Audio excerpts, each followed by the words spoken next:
This is TWiT. Tech Break is brought to you by our friends at IT Pro TV, now called ACI Learning. Invest in your current workforce and fortify your business's future. Your whole team will love to be entertained while they train. Visit go.acilearning.com/TWiT. TWiT listeners can receive up to 65% off an IT Pro Enterprise Solution Plan after completing their form. Based on your team's size, you'll receive a properly quoted discount tailored to your needs. Chris Hurd is CEO of Olive Technologies, and he is currently basking in the warmth that is Canada.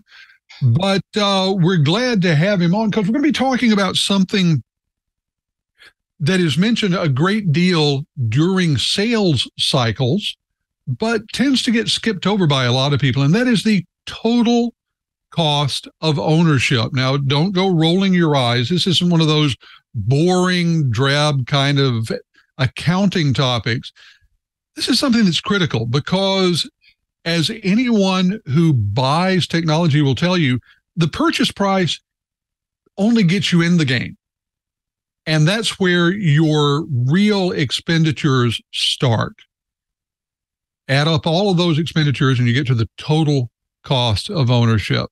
It's going to be a good discussion. Chris, welcome back to TWiT. This isn't your first time with us. It's actually my first time being on listener, but my first time being on a show. I mean, I was speaking earlier about AI, if that counts. But first time being fully on interviewed by you guys. So I'm really excited to be on with you. Well, we are very excited to have you. And as with all of our guests, one of the things that we want to know is what your path has been in the industry. I mean, you're currently sitting in that mythical corner office. Was that your first job out of university? What did you do to arrive as CEO?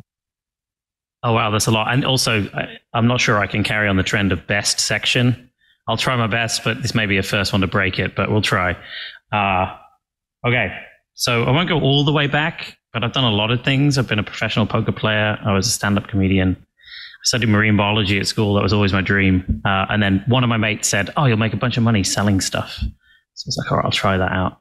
And then started selling technology. Actually, when I first moved over here, I was in Vancouver, Canada, and started selling mobile web software. And started as a BDR, cold calling. I had experience cold calling for life insurance, so that seemed to work. And sort of worked my way up the pole to a director of sales level.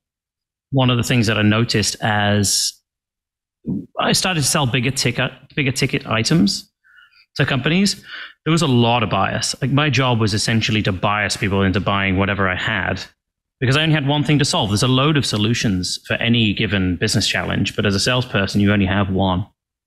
So you're really trained in how to convince people that your solution is the best. It didn't feel great. It wasn't ideal. There were some relationships that went really well, some that didn't go so well. When you incorporate third parties in there as well, there's a lot of third parties that will help CIOs make decisions. And sometimes those third parties have other interests, which can also help sway things. And really what I noticed was that the sales side of the house is equipped with millions of dollars of training in how to sell, huge sales teams, Super Bowl tickets, you name it. But then also from a software perspective, sales automation, I mean, the sales enablement market is a huge market. On the buy side of the house, outside of procurement, buying really isn't many people's job. It's something that they do as a side gig within the company.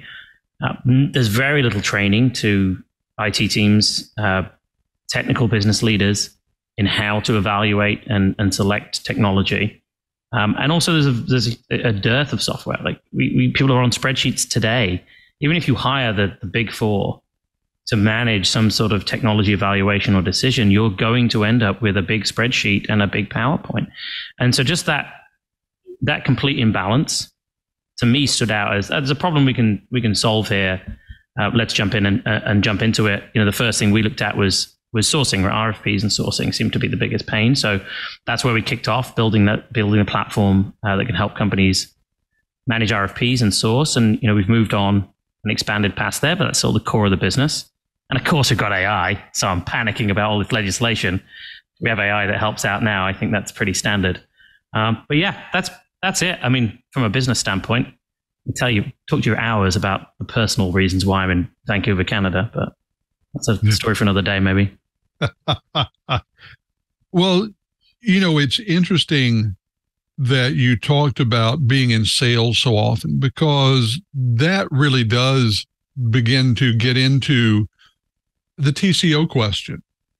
Because in sales, on the one hand, you're driving to get people to write you a check. These days, what you really want is a subscription, but it's essentially a point solution. And some people will talk about all of the training, all of the deployment costs, all of the configuration costs, all of the cost of not having other solutions in place, and others won't.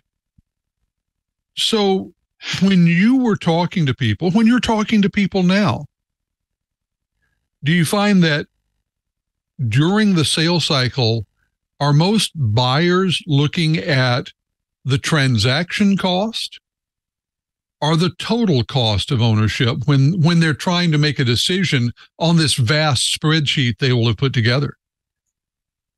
I think it's difficult, and it's a mixed bag depending on the people. Some people overthink it, right? Some people will overthink it and they'll do, analysis paralysis and never end up making decisions. Some people will say, what's top right of the quadrant?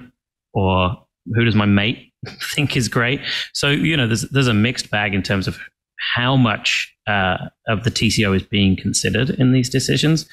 What I think is really interesting about total cost of ownership and us having to do it is, if you think about hiring somebody, when you have a business problem, you can solve them by hiring people, by adding software. There's multiple ways to solve problems. But when you're hiring somebody, you set the rules, right? You know what you're getting in terms of cost. You say, I'm going to pay this much. Maybe I've got some, plus benefits and maybe some bonuses, etc. But you can package that and you're in control of that. It's the other way around when you're looking at software. Right? It's still something that's providing a service for you. It's going to help move your business forward. But the thing that you're hiring is controlling that price and can obfuscate as much as they want to. I think it becomes really, really difficult for decision makers in businesses to understand the TCO, because if you're buying certain software, it's going to be significantly. If you're buying an ERP, for example, it's going to be a very different calculation to if you're even buying an HCM system, which is also large, but the management and implementation costs are not quite as big.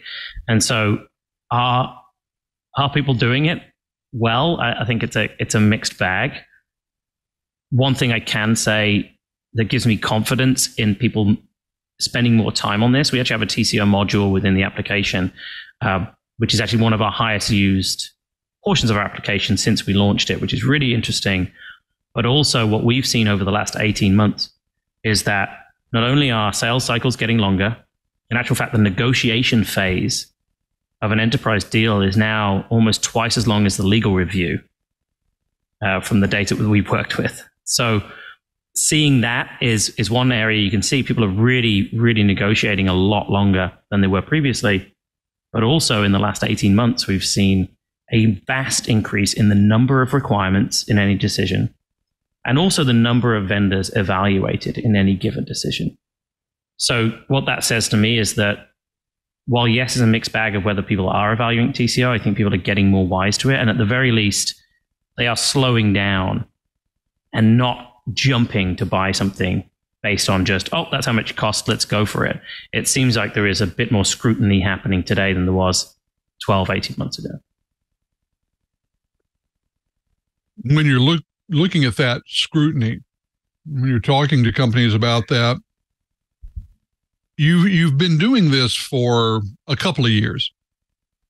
And so has the move to the cloud and to software as a service, all of these things where your company doesn't own the hardware platform, and frankly may not